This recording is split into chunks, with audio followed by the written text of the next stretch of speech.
it's textbook left-wing populism, right? It's talking about a rigged system, an economic system that protects the interests of corporations and billionaires, and ostensibly it has that strong material class focus. But again, Brand. it's sloganeering. You say that, I've listened to Zara Sultana's "Your enemy will come on a private jet, not in a dinghy across the channel."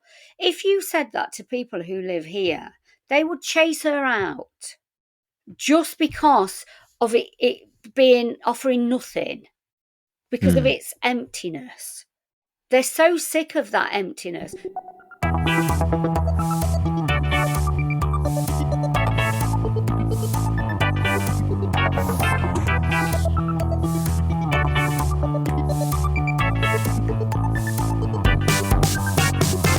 Milan ou Tripoli, Vilnius ou Benghazi, Paris, Moscou, on fait le boonga, boonga. Bangkok ou Bogota, Le Caire ou Jakarta, Gustavia, on fait le boonga, boonga. Hello, everyone. Welcome back to BungaCast, the global politics podcast at the end of history. I'm Alex Hochuli in São Paulo, Brazil, joined once again by contributing editor to this podcast, Lee Jones in London. Hello. Alex, hello. And delighted to be welcomed today by our guest, Lisa McKenzie. Dr. Lisa McKenzie is a senior lecturer in sociology at the University of Bedfordshire. Lisa is a proudly working class academic from a mining family and has written extensively on working class lives and grievances using ethnographic methods, notably in her 2017 book, Getting By, Estates, Class and Culture in Austerity Britain. And she's often faced professional ostracism for speaking plainly about working class attitudes. So I'm very eager to hear what Lisa has to tell us about the UK. In fact, it was one of our other contributing editors based in the US, Ryan Zickgraf, who prompted us in part to do an episode on the UK, particularly in light of the recent Unite the Kingdom protest. But I'm going to stop talking now and pass over to Lee, who will give us a little bit more backdrop into what's been going on in the UK before we bring in Lisa.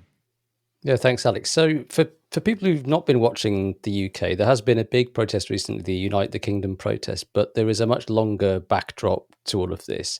We've had not one, but two summers of discontent, extensive and serious unrest, particularly in working class communities over large parts of England. And really the country feels like a bit of a powder keg. So last summer, there were widespread anti-immigration protests and riots in some places. They began in Southport, which is a poor northern town near Liverpool, after the mass stabbing of girls at a dance class by a man who was falsely rumoured to be a Muslim immigrant. 3 of the girls were killed and 8 injured. And that unrest spread to other towns, targeting migrant centres, and some escalated into violence and arson attacks. The government, led by Keir Starmer, condemned this as far-right thuggery and fast-tracked criminal trials. Over 1,800 people were arrested and over 1,100 have been charged, which includes locking people up for posts they made on social media inciting the unrest. And this summer, we've seen something similar. Protests again targeting migrant hotels, sparked by an alleged sexual assault by a male asylum seeker on a 14-year-old girl in Epping, which is a working-class town in Essex, just northeast of London. And another asylum seeker from the same hotel has just recently been charged with sexual assault too. Protests then spread to other English cities, with some violent incidents, but this time only 140 arrests. And that is this all happening despite a significant change of tone on the part of the Starmer government on immigration.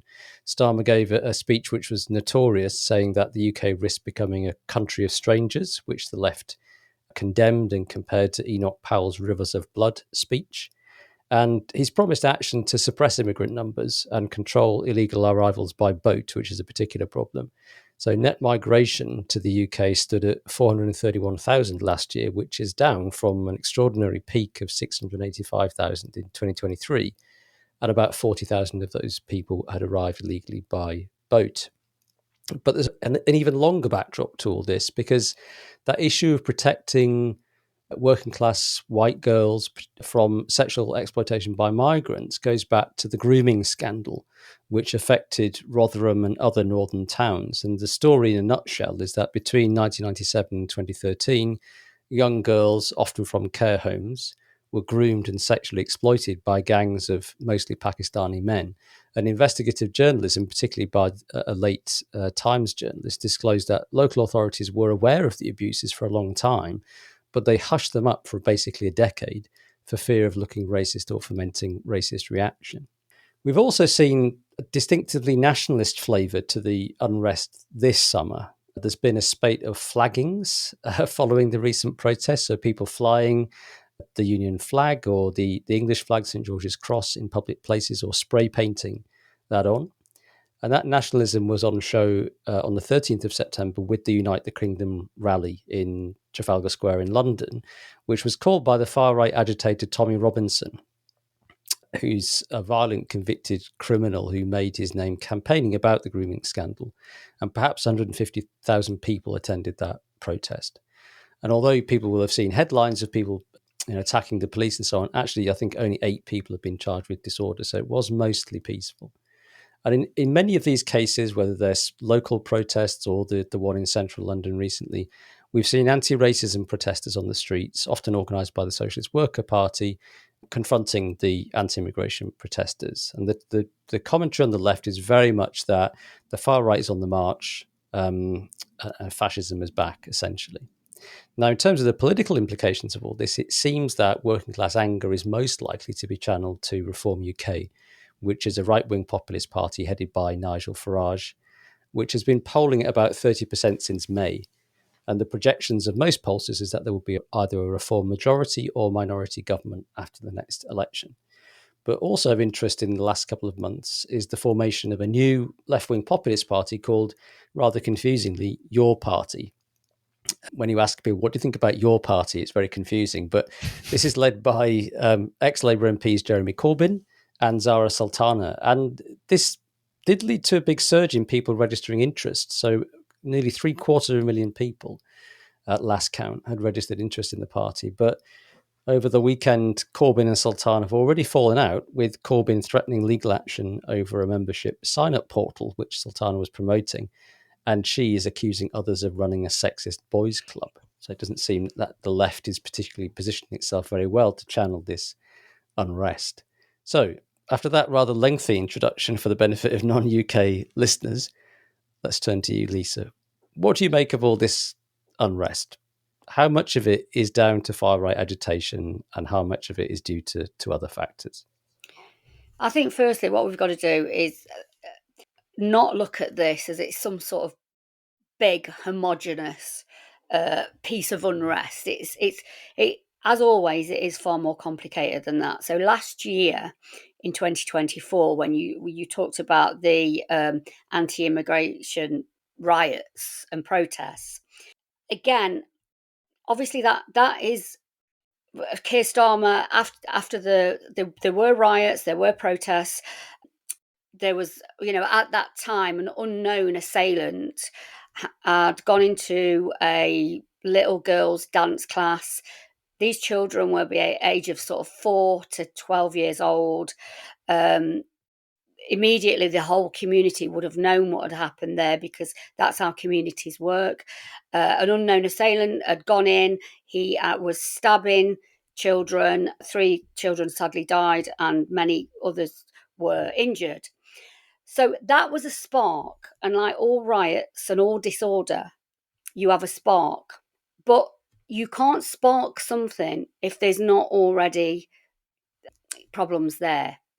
I mean, years and years ago in 2011, when we had the major riots in London and then they spiraled out all over the country, I wrote about this and the way that an incident can spark off something. In the US, there was criminologists in the 1960s that they called this slow rioting. So it was the process of very poor communities, the drudgery of every single day of services being sort of run down, poverty rising, anger rising, political, I suppose, politicians not hearing, not listening, people being disenfranchised. And that is part of this slow rioting process. And then it takes the spark. And when that spark happens, that's when it goes up. So before we get to that point in Southport, we've got to think about what has happened in the country before. we start in 2008. I honestly believe we've been in revolution since 2008, when we had the banking crash, when banks were bailed out and ordinary people were paying for that, and particularly people at the bottom. And in the UK, we had massive austerity measures, and it immediately took away hundreds of thousands of very low paid jobs in the public sector. What it also did is take away lots of services. And then, 10, 15 years of austerity, it really runs these places down, really runs them down. And I've written and talked about poverty in working class communities for a long time. And that poverty and that disenfranchisement from politicians has been rising and getting greater and greater. So last year, when this spark happened, it was of no surprise to me at all that that anger would turn to violence, and that violence would have, I suppose, an anti-immigration flavour to it. Do I think that those protests were all anti-immigrant? No, I don't, actually. There was protests happening in Hartlepool, in very poor places in the northeast, and they were mainly children. And there's been research. The only research actually that has happened on those riots has been on children and what happened to the children. And the research said that the children really didn't, the anti-immigrant situation was not really with them, that it was disillusionment and anger and and a sense of smashing things up is free, the way that all riots sort of move. So first of all, what we've got in Britain is we've got a mess. We've got an absolute mess. We've got a mess of poor and mediocre politicians over 20 years. We've got deindustrialization that has absolutely smashed. When I'm saying absolutely smashed communities up, I really mean that. Over the last few weeks, I have written a play which is about the mining communities here in the north of England. And I've been taking that play around community centres in the north of England. If you move into if you go and look at those places, they are devastated. There is no shops. There's nobody on the streets after 6 o'clock at night. The pubs have closed. Things are very expensive, and they have absolutely disintegrated. These used to be very thriving communities, almost like self-sufficient communities, and now they have been devastated. That what there is lots of flags. Actually, there are the St. George's flag and the Union Jack being flown everywhere. So I think, we've got to put context into this debate, really. We've got to put a context of 40 years of deindustrialization, 25, 30 years of very mediocre politicians that's actually become more and more mediocre as we've got closer to 2025 where we are. We've had a sort of pinball machine of Tory, Labour, the same two political parties. And I know that people in the US will absolutely understand this sort of pinball between one party and another, where none of the politicians seem to be speaking to the people themselves. They're speaking above, or they're speaking to particular metropolitan areas. What they're not doing is speaking to the people on the outside of the metropolitan areas, the towns, the mining villages, the deindustrialized areas, the coastal towns. They have absolutely, 10 years ago, we were talking about left behind communities. These communities were never left behind. They were purposefully economically left out because they were seen as not important. The importance of the economy was in the metropolitan areas. These communities were let go completely. And this is where you found the most pushback. This is where you found people protesting. This is where the riots were happening in these places. And this is where the anti-migrant sentiment has been. For one simple fact, really, is that the when we get refugees who have come into the country, they are put into refugee accommodation. The refugee accommodation are either hotels that the government has taken over, or they are houses of multiple occupation. They're houses with lots of, with people living in them, not as families. And over the last 15 years, the refugees have been put in the poorest communities. And the poorest communities are the same communities where deindustrialization has happened. They're the same communities that were pushing back and voted for Brexit. They're the same communities that have seen the anti-migrant sentiments. They're the same communities that have been rioting. And they're also the same communities where the grooming gangs were operating. So it sounds messy, but it is. And, this is where we are. We've got very poor communities that feel absolutely enraged at what has happened to them. They feel constantly disrespected and disregarded. I mean, I've been doing interviews with lots of working class people in these areas for over 20 years. And the overarching sentiment that comes out of these communities are, guess what they are doing to us now? What is it that they're doing now? And the recent thing is they disrespect us so much. They are putting 200 men that we do not know who they are. They have come on small boats. They're refugees. They have no papers. We don't know who they are. And they have put them into our community and they have left them for us to deal with. So that is where the sentiment is. And the anger is growing. It's actually, Lee, you talked about, that it's a tinderbox. Well, it still is. Absolutely. I mean, there's nothing that's telling me that this is calming down. I mean, I made this point recently on this podcast, but just to repeat it, observing Britain from afar, somewhere where I lived for 12 years, it seems it's really surprising to me how much this discussion is just an intensification of that which was there, 10 years ago, even more, 15 years 20 ago. years ago, yeah. 20 years ago, and which Brexit seemed like at least such an important event that it would lead to a track change in some way. And instead, it just seems like Britain accelerated down that very same track that it was already headed down. Do you know what I said? I remember saying to Lee around Brexit, I said, and I remember saying it to Lee. Lee got it. He understood what that meant. I remember saying this to other academics. At the time, I was working at the London School of Economics, who most of the people who worked there were fainting that we'd voted for Brexit. They were literally passing out in corridors. And I remember saying to someone there, and I said it to Lee, you are very lucky that all they have done is vote.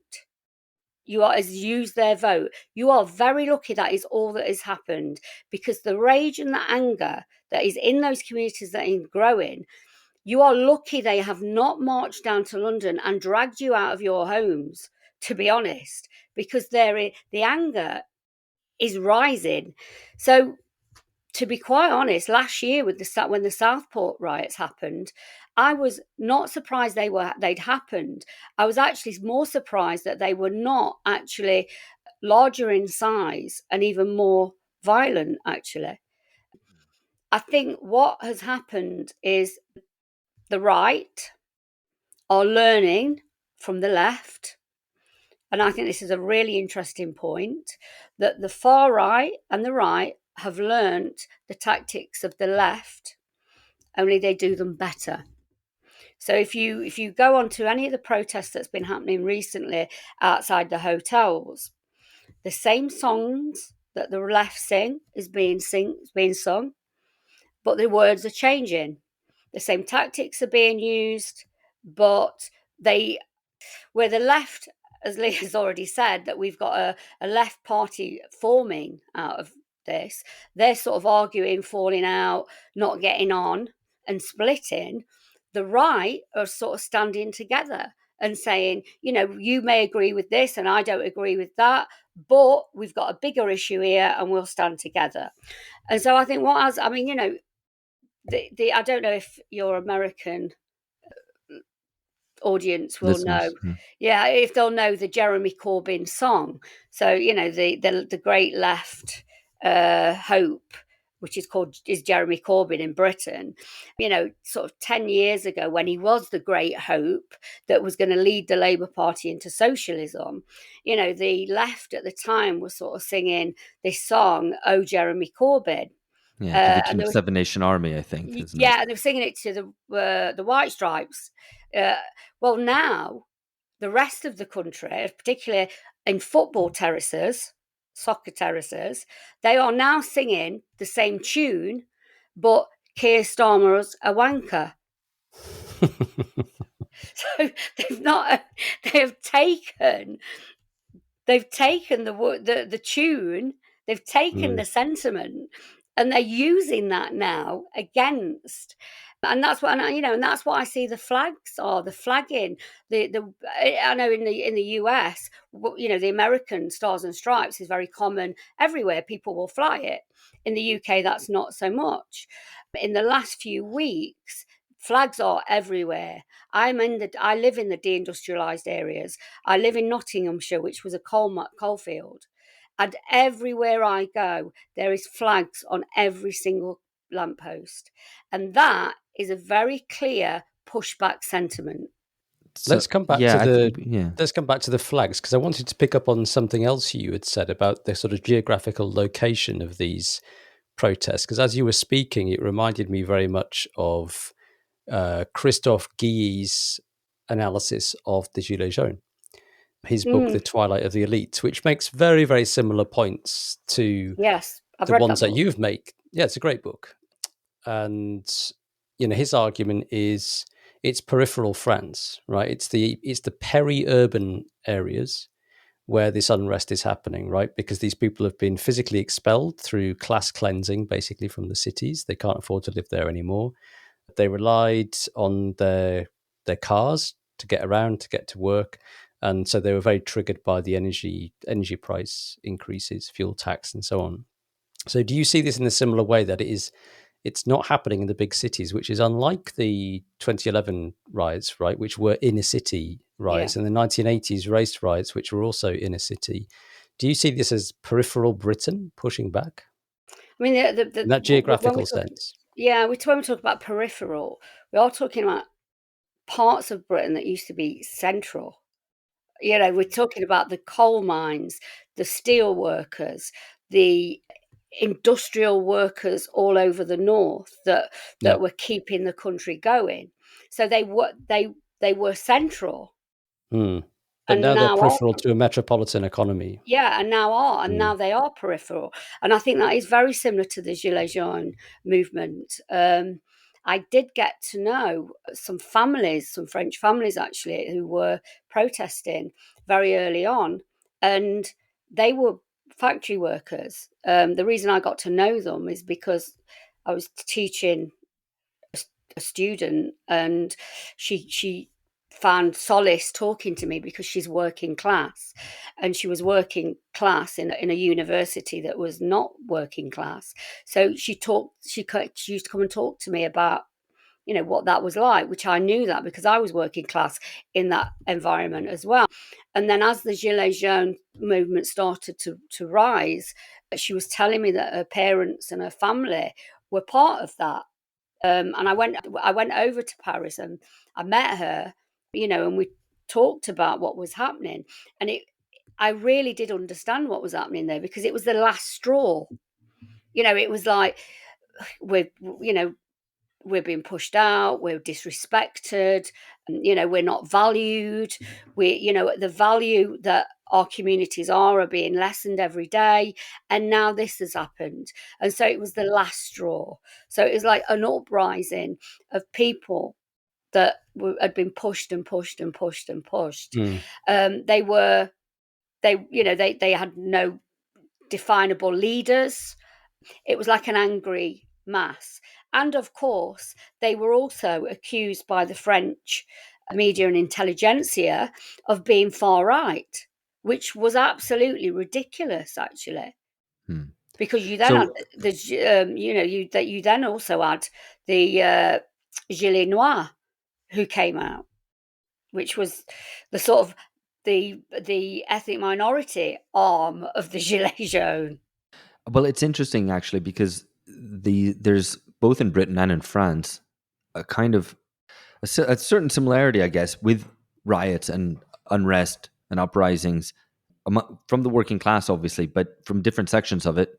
You know, if we talk about 2011 in Britain, or indeed the 2005 riots in France, which happened in metropolitan areas amongst the working class, maybe lumpen proletariat, if you want to call it that, in certain understandings of it, but they're principally from probably larger sections of society from immigrant backgrounds.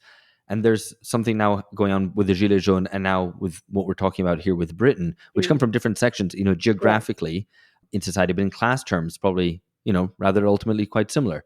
And maybe these two things aren't joined together because the symbols that they wield are rather different. You know, particularly here in Britain, we're talking about the symbols being the kind of the English flag or the Union Jack, which themselves have different kind of connotations, I think, which I think we're going to come on to in a bit. But I think I want to go back to some of the spark that initiated this, Lee. Yeah, so I think the way that you frame this is a slow riot, and then how does it become a fast riot? Yeah. An accelerant happens. What's the spark? And it's striking to me, if you think about last summer, Southport, and then this summer with Epping, in both cases, it's an alleged failure of the authorities to protect children, particularly girls, from alleged physical or sexual predators among migrants, whether it's people in migrant hotels or people descended from migrants. So it seems, you know, if you combine concerns about immigration with concerns about child protection, it just seems completely explosive in the UK context. It just seems neuralgic for working class communities in the way that they say Gaza is neuralgic for the left, right? It's definitely going to get people really riled up. What do you make of that sort of I don't know, that focus on, you know, child sex exploitation or the threat to young girls from migrants? How do you understand this issue? Well, again, so for a long time, I mean, my whole life, I come from, you know, I come from a council estate in a mining community. So this fear and this sort of fear of paedophiles, this idea that there are people in your midst that could come and harm you and harm your children. This has always been sort of salient to working class communities, because ultimately it's about the thing that you have no control over. It's the part of your life that you've got no control over, you, that someone is in your community, someone is going to harm you or harm your children, and you have no control over them being there and no control. So I think it really chimes with this. Working class people have little areas of control, of self-control in their own lives, because obviously working class people, poorer you are, you might rely more on the state. I wrote a book about what that does to you. You know, when you are a working class woman in Britain, and you have a baby, the first thing you have to do is to say you don't know who the baby's dad is. Because if you do try to live as a family, there will be no state support for you at all. There'd be no council housing, there'd be no benefit, there would be nothing, there'd be no state support. And because you are very poor, you know, you do rely on state support. So the first thing that the state does is it almost forces you into a situation where you've got no control, not even over your own narrative of who you are. So this has always been amongst the working class in Britain, that we recognise that we don't have a lot of control over that much, but the bits that we do have control over, we try and control that. And the thing that we do have control over is our streets, our communities. And so the idea that somebody is coming from outside to harm you and to hurt you, or to, even worse, hurt your children, but there is nothing that you can do about them. It is quite, it's terrifying, actually. It really is. It is triggering. And long before the migrant hotel protests, if you go into any council estate throughout the UK, you know where the paedophile has lived, because his house has been bricked up, burnt out, and it's got paedophile or pedo written across it. So, you know, many of the women who I grew up with in my council estate have joined and been part of sort of protests against paedophiles in their own communities. So this is not anything that is new. It has always been there. But what is new is the connection to refugees or to immigrant men. And, you know, and when you start to then throw the incendiary device of Pakistani grooming gangs, which anybody who lived in those communities knew were happening for 20 years. I knew they were happening where I lived. I lived in the city centre of Nottingham at the time. I knew that was happening. I'd got family members that was happening to. I knew exactly what was happening. And so did everybody. Everybody knew. And then, you know, over the years, nothing happened to those predators at all. Nothing. Absolutely nothing. And whenever people did complain about this, I remember in 2007, in the council estate that I lived on in Nottingham, there was a group of Iraqi refugees, and they were they'd been put into a block of flats in the middle of a set council estate that was filled with families, particularly women and children.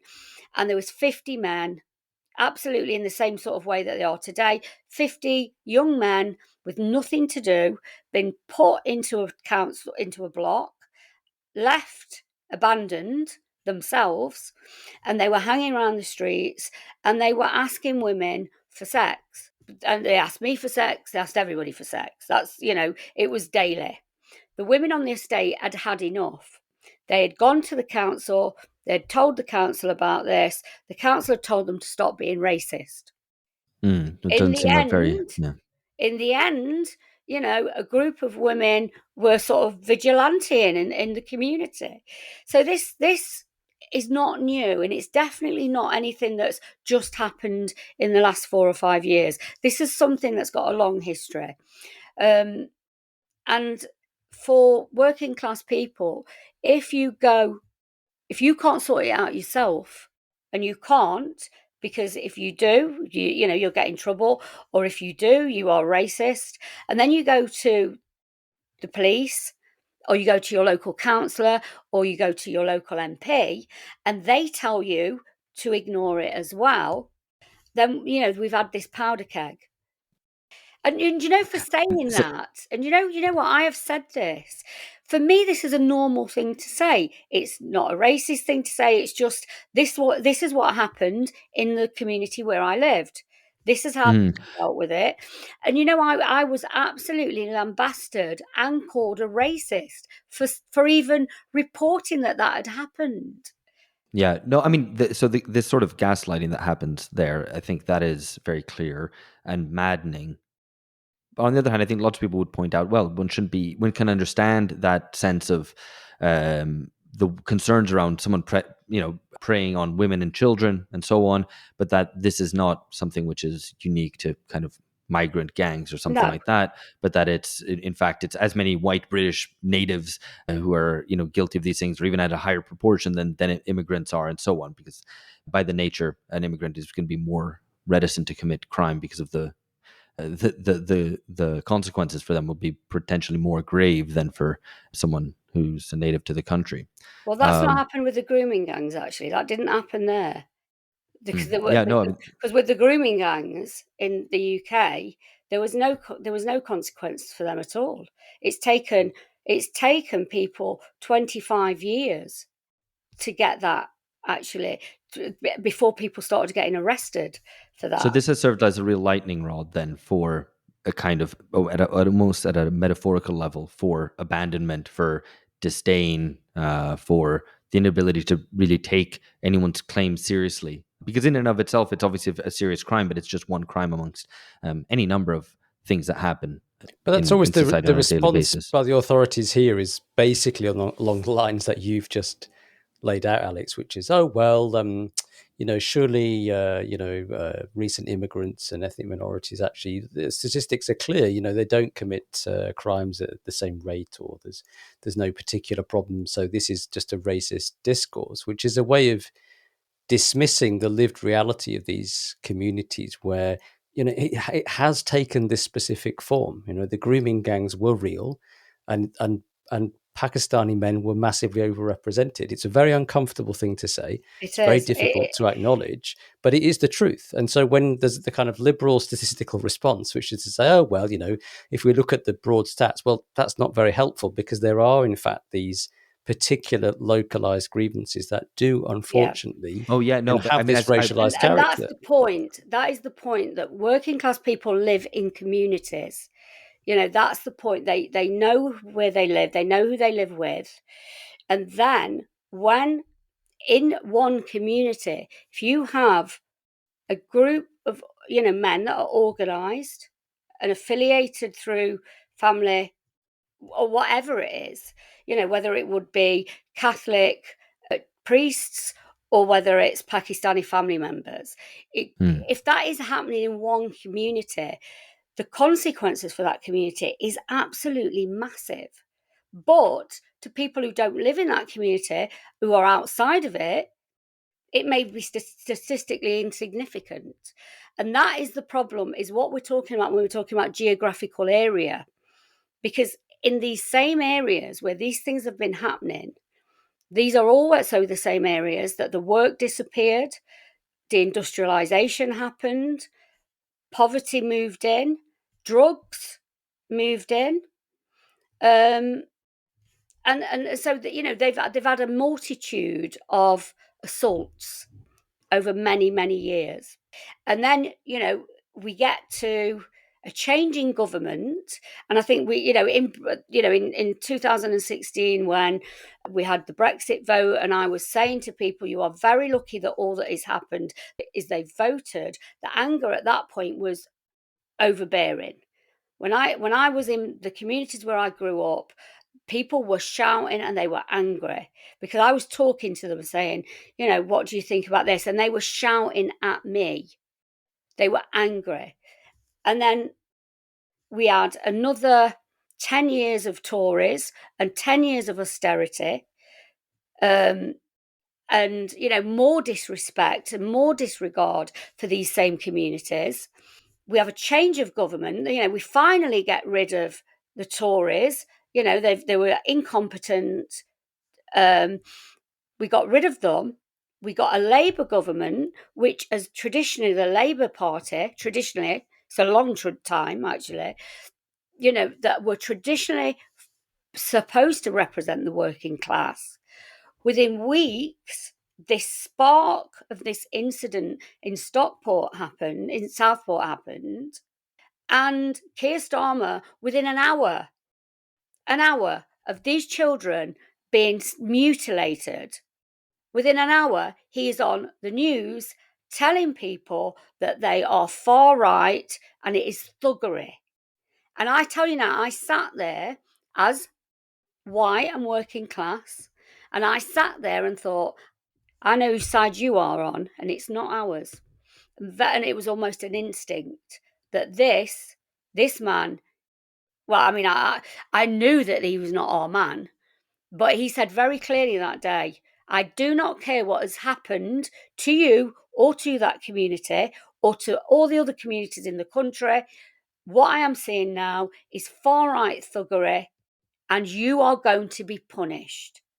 And that is what I heard. And I tell you now, that is what every other working class person from these communities around the country heard. And since that day, it has been and now he's extremely. He has got. Imagine this for those. I don't know if in the US, if you know how hated Mrs. Thatcher, Margaret Thatcher was in the mining communities. She was hated, absolutely despised. And do you know what Keir Starmer's legacy is we hate him even more than her. Imagine that.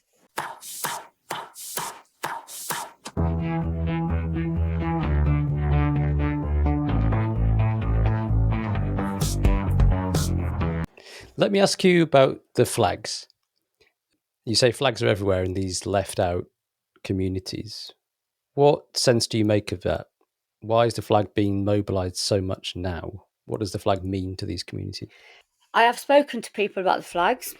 Why have you put them up? What has happened? There has been far right organising, that is without a doubt. The far right and the right wing, both, they have been organising on social media. You only have to go on X and you can see that they are organising and they are very effective with the videos. Lisa, sorry to interrupt. When you say far right and right, who do you refer to? Well, What sort of groups? I'm speaking about sort of the rightward drift of our politics. I'm thinking about sort of Reform and Farage, which is I don't even know what they are anymore. Sort of right wing, soft, populist, but also neoliberals. I'm not sure I'm not sure what they are actually. Yeah. I don't think anyone is. From that right through to Tommy Robinson, again, I don't know what he is, a demagoguery, I'm not sure. Right through to the far right that I knew as a child and as a young person, which was the National Front and the British movement, the anti-Semites, the racists, the people that were organising in the 1970s and 1980s. They've always been a minority right on the far right. They've always been a minority, and they still are. They're sort of cranks, far right nutters. But so I'm talking about from the whole of that right trajectory that has been very effective in getting out messages. And they've been very effective on social media, but also WhatsApp groups and spreading around the country. So some of those flags have been semi-organised, but they've caught on. One where I'm from, which is a place called Sutton in Ashfield, I was there last week, and somebody has painted a Union Jack right on the house. The whole house is a Union Jack. Now, that is not organised by the right wing. That is somebody that has said, I'm showing my identity. This is who I am. So this is, and where I live now, I live in a mining village now, and I talk to people now, and they are saying, good, I'm glad, let's get the flag out, let's fly that flag. And I do think that there is a massive pushback from the last 10 years, which has been sort of the left-wing sort of media, left-wing view of what Britain should be. And again, these left out. When you say left wing view of what Britain should be, what could you describe that? I suppose, I've been subject to this as well. The idea that sloganeering politics that cannot be challenged. Refugees are welcome here, full stop, no debate. Trans women are women, full stop, no debate. Sloganeering politics where there is no debate, there is just statements.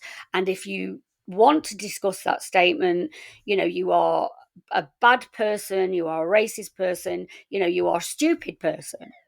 And this is where we've, for the last 10 years, this is kind of where our politics has been heading. That progressiveness is the only type of politics that can be discussed openly in public. So it's the picture you paint. It's quite clear that the anger of these communities hasn't found political representation. Certainly no kind of solid link. The political mainstream has been mostly disdainful or abandoned these communities. The left hasn't been able to speak for them, and in many regards is equally or more disdainful, as you seem to suggest. but the right is obviously making an attempt to do so. How I don't much think is they make a I think they are I think they actually yeah. they are speaking to, because what they're saying is they're saying not only are you allowed to say this, you are right, and so therefore there's no there you know there people's views are not being challenged in any domain now. The left seem to be incapable of doing that because their politics has been very identitarian, based on who they are as an individual, rather than a politics of collective, working towards any sort of collective goal. It's been very individualistic. And so we've what we've had over 10 years, 15 years is almost like a non-politics at all. There's been anger festering in different parts. The right wing, so from Farage right to the right wing, are now making all the political arguments. They are making the political debates. But so, what are the political solutions that they provide or promise to do that you finds connection with I don't working think they're class promising to communities? do anything. I think they're saying to people, "You are right." I mean, and that if you look at Well, the Farage is promising something, isn't he? Farage, yeah, Farage. He's I mean, promising to but deport 600,000 migrants, right? yeah, which is, I don't even think his supporters think that he can do that. Actually, I don't think anybody, I don't think anybody. We know that he's not going to be able to do that. But if you look at the Farage politics, which will ultimately fail, because he is just another politician, to be honest, it will ultimately end in failure. But what troubles me the most is the Tommy Robinson demagoguery, because he's not promising anything. He's not saying he can do anything. He is just saying, get this anger out and come with me, and we are right, they are wrong, and it's these people's fault, and this is why you feel this way. And there is no political solution or there at all. It is just come and be angry together. It's funny how much you mentioned earlier, and I think it's a very good point about how much the right has not just learned from the left, and there's a long history of that back to the 1920s and 30s, but we don't have to go there right now. The interesting thing is the way that the right reflects so much of what we've come to understand as left-wing politics, even in its, particularly in its degenerated form that it's been for the past 40 years, which is one of them you've already mentioned or hinted at, is identitarianism. The left is identitarian, or has been identitarian, and the right is identitarian almost constitutively. And in a way, the left opened the door to a right-wing identitarianism. But there's also what you're mentioning right now, which is the affirmation of affect and feelings, right? Where I think the left has been very active in trying to have a kind of non-politics, as you say, a non-politics of saying, yes, your feelings are virtuous and important, and we should stop there, basically, just affirming one's feelings. And this is what the right is doing. And the Quite right are clearly, doing that as well now. The right are doing that, and they're saying, I mean, the Tommy Robinson. I'm struggling to find out who he is and what he is, because I keep asking this question: what is his aim? Because he's getting, 1 million people a day are watching anything he does. Where I live, which was solid Labour. People would call themselves socialists and they would be solid Labour. And now they are saying, do you know what? Tommy Robinson, I don't like him for these things. However, he has been right on the grooming gangs. He is right about the Islamification of Britain. He's getting things right. And that is very troubling. Because I think that also, I want to pick up on this point, because I've also come across people making this kind of quite nuanced argument, quite nuanced engagement, right? So the way that the people who attend these protests, or the people that attended the Unite the Kingdom rally in central London, they're often painted as just kind of, I don't know, thuggish, mindless, supporters of Tommy Robinson. But my experience of engaging with people is the same as yours, Lisa, that they're not wholly paid up supporters, right? They're actually more critical. And I wonder, just to to kind of pick at this a little bit with respect to the nationalism, the flag waving. You know, what's the image of nationalism or the understanding of nationalism that underpins the flag waving? Because it didn't strike me that it was the nationalism of the National Front that you No. mentioned of the 70s and the 80s, where people were, you know, immigrant communities were literally in fear of their lives Yeah. because windows were being smashed in. These were skinheads, these were fascists. But I didn't go to the most recent one, but I stumbled across another Tommy Robinson protest, and I was really struck by how they went out of their way to disclaim racism. So Yes, they yes. And had all, their community activists up on stage, you know, from yeah. ethnic minority backgrounds, praising them, talking about how much they do for their communities. They're really bending over backwards to do that. So it They doesn't look like the racist, exclusivist nationalism of the 70s and the 80s. There is a very strong Islamophobic yes. element to it, as Steve Hall and James Treadwell and others have Yeah. pointed out in their work on the rise of the right. But it doesn't seem like the old-fashioned No. racist nationalism. No, it's it's not. It's more of the sort of football, England, being in the pub, being together, knowing who your neighbours are. This is us kind of nationalism. It's also, you know, that's I have always rejected that type of nationalism. I come from a trade union family, a very, very sort of long trade union socialist family. So we always rejected that sort. So, but because of where it went with the far right, with the National Front in the 1970s and 80s. But this is not the same as that. I think there's pushbacks with this as well to the Palestine flag. I say this to the pro-Palestine people. They bite my head off and block me from social media immediately because it is very difficult for them to hear that perhaps for 2 years, waving the Palestine flag in their thousands every week has sort of connected with people going, well, if they can wave that flag, then we'll wave this flag. So this is a point that Phil Cunliffe of this podcast has made many times with respect to the Ukrainian flag, right? That the elite are very happy to celebrate nationalism as long as it's a nationalism somewhere else, but not here. Yes. Yeah. And yeah. so, and I was reminded of that when James Treadwell posted on, you know, very good thread on X recently, suggesting that a big part of what's behind the flagging thing is essentially trolling, that they're, you know, working class people think it's going to piss off all the right people effectively. Yeah. But that's what politics has become. It's just pissing off the other side. I mean, everybody's participating in this game. Yeah. I mean, the pride flag, you know, the pride flag as well. You know, I remember 6-7 years ago, you know, if you go into the City of London in July, or if you go into, you know, I was in New York, and it was sort of around the Black Lives Matter thing, and every corporate business was flying 3 flags: the Pride flag, the trans flag, and the Black Lives Matter flag, because what they could, you know, you don't have to change your work practices, you don't have to be fairer, you don't have to do anything. All you can do is say, this is my flag, this makes me a good person.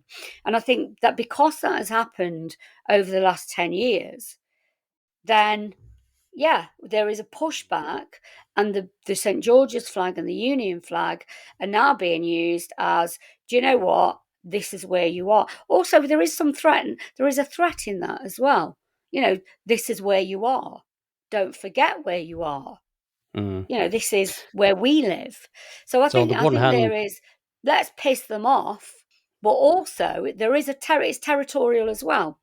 This is who so on the we one are. hand, there is a sense in which the English flag or the British flag becomes a representation of this left out part of society, which is not being represented by anybody and does not enjoy sort of support and patronage of the state or progressive politics. But precisely because of its imbrication with nationalism, it potentially has that quite nasty exclusivist nativist aspect, and as you said, it bleeds into that. Far right is trying to make it that. I mean, if you go to the mining villages around where I live now, The minute you enter them, the flags are everywhere. They're on every single lamppost. I've never seen that in my life. The only time I've ever seen that is, when there's been a royal wedding or something. Yeah, Jubilee. Yeah. And I think I've it's when never seen this. it can often be quite disturbing. And I remember spending a year abroad and then coming back, and there were loads of Union flags up, and it was genuinely quite shocking because you never see it. It just happened to be a Royal Jubilee. In a couple of Yeah. streets away from where I live, Union flags went up just on one street. It was very odd. And I heard that there's a Bulgarian grocery on there. They've been harassed in their shop. So there are clearly nasty things going on at the margins. But in these communities that I'm talking about, the flags are there to say, have some of this, have that. This is our flag. But they are also there to mark territory as well. I have no doubt about that. I was actually driving through them today, and I'd got my mate with me, another working class. I mean, he's gay. I've got my best mate with me. He's gay. He's the same age as me. He's 57, working class. He comes from these areas as well. As we're driving through them, I was like, what do you think of all these flags? And he was like, I think it's brilliant. I was like, why? He says, I just think it's brilliant. It's really good that this is happening. And that is the view, actually, of most working class people in these areas. When I've said, what do you think of the flags? I think it's brilliant. It's really good. It's been a bit of a lift.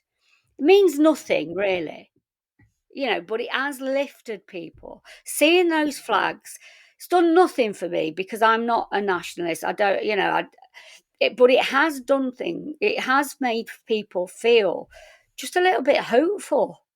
Isn't that concerning? I mean, isn't that that not only because that doesn't really, not the hope, of course. I mean, it'd be a strange argument to make against hope, but rather that it's a kind of a symbolic. It's a type of identity politics, which on the left would be called woke, right? Of Yeah. trying to seek to just provide people with representation in lieu of redistribution or actual political representation. It's just symbolic representation. But they would argue with me, and they do argue with me. I mean, I've got family members who live on the same street as me. Who's actually where we live. We've got the old railway lines where the mining railway lines used to be, and they've been getting on the railway lines and sort of hanging flags from the bridges. And I've got family members that have been going at night and doing it, and it's like, what? Why? And they're like, because it just feels really good.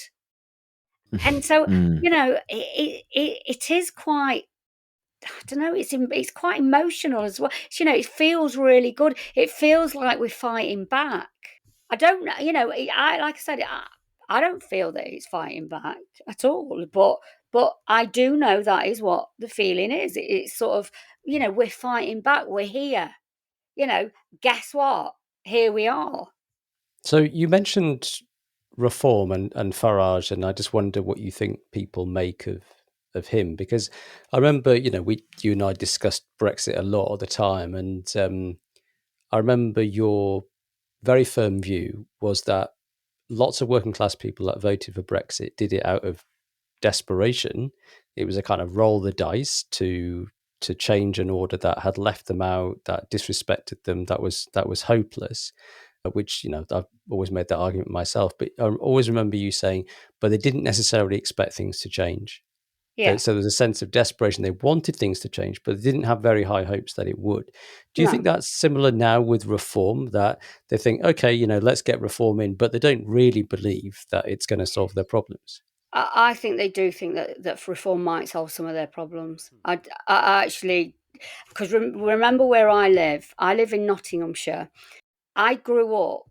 I mean, I would call Nottinghamshire reform heartlands now. That's what I would say. This is reform. Where I live, it's reform heartlands. I very rarely speak to people in these communities who are not voting reform. Where I live on the border of Ashfield, which is where Lee Anderson, the Reform MP, the first Reform MP, that's his constituency. I would say where I am is the reform heartlands. It's and I think they do think that reform is going to change something. I think there is a difference there, that because with Brexit it just felt so far away, whereas this is very, their reform MP is in their community, Hmm. and Okay. that's what has made a difference. So Is there's a that sense that they have a more this so 2016, the Brexit vote was a protest against a lack of political representation. This time round, because Reform is actually agitating and organising in those communities, winning council seats, for yes, they are. example, right? Then people start to feel that they're starting to get political representation, therefore they become more hopeful for a change. Is that Yeah. what's happening? Yes, I mean, I've talked to lots of people about the 600,000 deporting 600,000 people. Nobody thinks that's going to happen. No, people go, yeah, I don't think he's going to be able to do that. They can see, and also they can see that, dragging people out their homes and deporting people is something that they don't want to see. But regarding doing something about immigration, or even caring about immigration, where you would want to do something about it, they believe that Nigel Farage and Reform will do something about that. So they're signalling this 600,000 pledge is more a signal that we're on your side and we're going to do Yeah. something. Yeah. And today, there's been an announcement today about indefinite leave to remain, and that Nigel Farage and for Reform is basically saying that they're gonna scrap that, and they're going to sort of weaken immigration, immigrants' connections to the country. And I would say that these are popular things. People do want that to happen. And this is where the juxtaposition is. And this is where Nigel Farage, I suppose, is much cleverer than the other politicians, because what people will say is, of course, Nigel Farage and Reform wants to do this. However, they might not be able to do it because we have judges that don't represent us. That the legal system will stop him. Or the other politicians will try and stop him. I mean, there is a great fear now in these communities here where I am, which I say is Reform heartlands, is that the left, the Liberals, the Greens, and all of them are going to try and stop Farage. They're going to work together along with, and again, Of course they will. yeah, I know, of course they will, but people think that they are going to do that. And for the first time in my life, I am hearing working class people talk about the people that work in Whitehall. They are talking about the bureaucracy. They're talking about civil servants. They're talking about these shadow people that work in The behind deep government. state. Yeah, they are. It seems like the Reform is achieving for socialism what the left and Labour never managed to do. I'm being kind of sarcastic because I No, don't think Reform is doing anything for socialism, and I'm very yes. skeptical of Reform in all respects. But I think, I think it's telling again, just on this theme of the inversion of right and left, or in the way that they resemble each other. Anyway, talking along this theme. When I was young, in this area where I live, we were all Labour voters. We were Labour people through and through. Our blood bled Labour. This is who we were.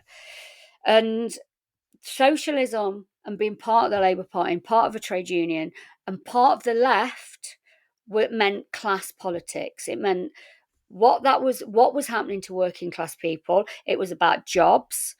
It was about services. It was particularly about jobs, making sure that people had work and people had safe and good work. And throughout the 80s, the trade unions in these areas were constantly fighting against work being sent abroad, because that's what was happening here. Deindustrialization was happening and industries were being moved abroad. And the trade unions were very much on the front line of that. I can't imagine that happening with the trade unions today, because the very fact that they would be sort of saying, I imagine that the trade unions of the 80s who were saying, we need to keep work here, British jobs for British workers, the trade unions of today would say that they were racist. And that is the difference between the left of my childhood and the left of today. The left of the 70s and 80s were fighting for jobs for working class people here. And that's what was the most important thing. The left of today are fighting to free Palestine 2,000 miles away. So speaking of the left, I have to ask you about your party, by which I mean the Corbyn vehicle. I know that you do sort of great sort of remote ethnography as well as going into communities. You did fantastic work during the COVID lockdowns. The lockdown diaries of the working class was a brilliant compendium of diaries that you collected from working class people. And I know that you were doing what we might call informal online ethnography, or they perhaps let you me just call in. it snooping, looking at their online organising groups. They let me and I in. wonder what sense do you make of that? This is a kind of rhetorical question, but do they stand any chance of channeling some of this working class anger into a left-wing populism? Absolutely none. Not a chance. Why? Not a chance. I was invited into their Facebook groups. I don't know why, but they invited me in. So I was engaging with it. Do you think you should do this? Do you think you should do that? And again, what the left is still, they haven't learned the lessons of the last 10 years. They haven't learned, they're still arguing with each other over minor points around Palestine or trans rights, or there's nothing there that the working class would sort of go, yeah, that's about me, that's me, and therefore I want to be part of this. They're still having debates about process. How do we set up their horizontalism and various the things like council. this. They're arguing about the way that they set up the council. So who gets to be put on the council? How do they vote for that? How many is it one member, one vote? Is it block vote? They're arguing over process. If I was to put the people who I live amongst here in the mining communities in that room with them, they would walk out in minutes because they'd go, this is not for me. I've come here because, my kids haven't got a job. I want to talk about that. I want to talk about the warehouses that are exploiting, my kids, my grandkids. I want this is because that's actually. So are they talking about immigration? Yes. Are they talking about grooming gangs? Yes, of course. Are they talking about the fear of immigrant men coming into the communities? Yes. But the biggest thing they are talking about is, as they always have, is their material conditions. Housing. So ostensibly, housing, jobs, social jobs, services. healthcare. Yeah. Education. So ostensibly, this is what Corbyn majors on, right? So, the whole Your Party statement that launched the initiative is talking about it's textbook left-wing populism, right? It's talking about a rigged system, an economic system that protects the interests of corporations and billionaires, and ostensibly it has that strong material class focus. And the many, not the few. Well, that's Corbyn's but brand. again, it's sloganeering. You say that. I've listened to the. Zara Sultana's "Your enemy will come on a private jet, not in a dinghy across the channel." If you said that to people who live here, they would chase her out just because of it being offering nothing, because of its emptiness. They're so sick of that emptiness. You've got to remember, where I live, they voted for Labour for 100 years and they were still poor. So they know the Labour Party. The idea that somehow the working class in the deindustrialised or marginal areas don't know the Labour Party, don't know the left, they do know them. They know them inside out because they've had them for 100 years. And They we've just had them don't in our take the slogan families. seriously. Yeah.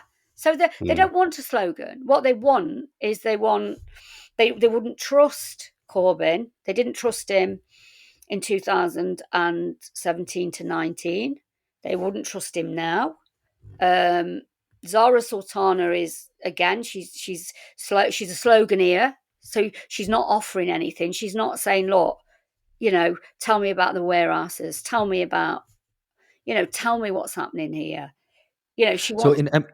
in all this, sorry, just to interrupt you, but it seems that what is missing in the context of really brutal labor market competition, that no one is really speaking to that No, in this context. no, because it's Well, it complicated. reminds And immigration is just one very partial way of trying to deal with that. Yeah. But Get inadequate. rid of 600,000 people and there'll be 600,000 houses. That's it. That's it. Get rid of 600,000 people, there'll be 600,000 job vacancies.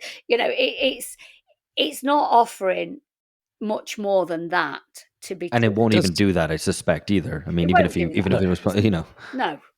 No, so it reminds me, the conversation we're having reminds me very much of an article we've mentioned a couple of times in the podcast by Perry Anderson, where he's trying to, analyze the impasse that we find ourselves at. And he says, look, you've got this trifecta of issues. You've got inequality, oligarchy, and factor mobility. The right are willing to talk about inequality and factor mobility, right? So they're willing to talk about closing down immigration. The left populists are only willing to talk about inequality and oligarchy. They're not willing to touch factor mobility. They're not willing to talk about, just extraordinary levels of immigration to the country, adding on the size of a large city every year in recent years, and not expecting that to impact labour market conditions. So from the very start, when your party was launched, it was to say, this concern about immigration is about the great dividers. So Sultana's line about the people that come on a private jet are the problem, not the people that come on the small boats, is, again, it's this attempt to redirect people and say they're not the problem, right? Which is understandable, right? That's a traditional Trotskyist position, right? Don't hate the immigrants, hate the oligarchs. Fair enough. But if it's just a kind of bait and switch, we don't want to talk about factor mobility. We don't want to talk about the impact that immigration is having on your communities. It's not going to engage these communities. Do you know I've shown that clip to people in this area of her saying that? And you know what they said to me? The oligarchs don't live in the hotel down the road. And that is, I think, gets to the crux of it, because it's about what you know and what affects you in your community. And if your politicians are not connected to that, then they're not speaking to you, are they? Because if they can't, if your politicians don't know that your area where you live in your community, what's happening to that and what's important to the people that live there. I mean, this is crazy that we even should say this, because that's what politicians should do. Though I guess what you have is then a situation where the left speaks to some other concerns or maybe global concerns, which may be true, the question about the oligarchs, and the right just affirms people's concerns without really providing solutions to it. And no one's actually doing the work of mediating between the reality of oligarchic politics and oligarchic economics and the lived reality of people. Because ultimately that's the political challenge, not simply affirming people's concerns, but going beyond that. Yeah, and we will get to that point with reform where you're right, this has been happening, we hear you, we see you, will not be enough, because it's, well, what are you going to do about this? I mean, Farage and Richard Tice and Lee Anderson. I mean, Lee Anderson, of course, because he used to be a coal miner. He's his family and my family, we know each other. Lee Anderson's dad was on strike with my dad. These are very working class left wing people, actually. And they have been going around the country talking to steel workers, talking to ex-miners, saying to the British public, or speaking directly actually to the deindustrialised working class, and saying to them, we're going to do something about your situation. You need the good jobs that we had before. We're going to get those good jobs back. We're going to look at manufacturing. We're going to bring manufacturing jobs back. here in the mining communities, people have talked for a long time about opening up those coal mines. People want that. And that might go against everything that that the climate change people would think, but they do want those jobs back. My dad says to me regularly, my dad was a coal miner. He says to me, and my dad, and I'm telling you now, he's cold every winter because the coal mining houses are cold.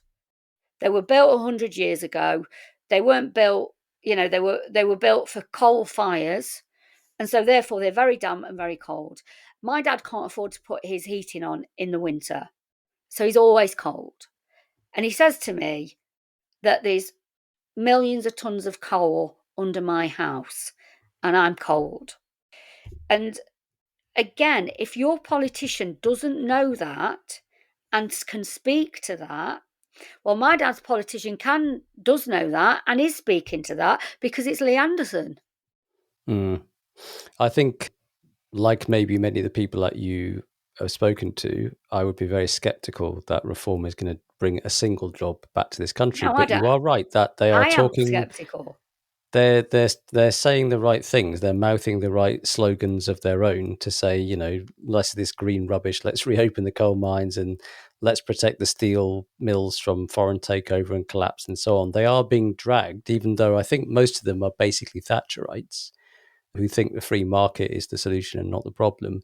They're being dragged into what we've discussed recently with Ilya Salami on the podcast, state capitalism, right? More and more state intervention into the economy to try to address political grievances. So against their own instincts, they are being dragged in that direction. But my sense, at least, is that the British people are effectively burning through political parties. So that, let's try Brexit. Let's try Boris Johnson and the Tories. They're promising to get things done and level up. No, that didn't work. Okay, fine, kick them out. Bring in the Labour Party, even though we despise them. Nope, they're rubbish. Let's destroy them. Reform come in. I think we'll probably burn through them. What comes next after reform, I think, is the big question. That's the danger. I agree. I agree because the left, stupidly, and I know this because I've been on their Facebook page. They do believe that after reform, they're almost accepting reforms coming, but after reform, it will be our turn. Well, I think they're wrong. Because I don't think after reform it will be, let's try the left. I think it will be, let's move further right. And so I think that because the left at the moment still don't seem able to understand this, it's actually what's happening to people in their communities that's important, and not some sort of big moral issue that you may think is important. It's almost like the left are like, we have to have these ground rules of morality. And when those ground rules of morality are in place, then we can do the other stuff. What they should be doing is they should be doing the other stuff first. You make the arguments, when you've got people, when you're listening to people. Excellent. Lisa, this has been very enlightening. Thank you very much. And I should tell listeners, related episodes, we haven't dealt with immigration head on here. We plan to do that in an upcoming episode. We will also have an episode on France, the peripheral France and the peripheralization of France, looking at the 2005 protests and the situation there now, which both episodes which will touch very much on the same themes that we've been discussing here. But thanks to Lisa once again. And that's it from us for now. Catch you later. Bye-bye.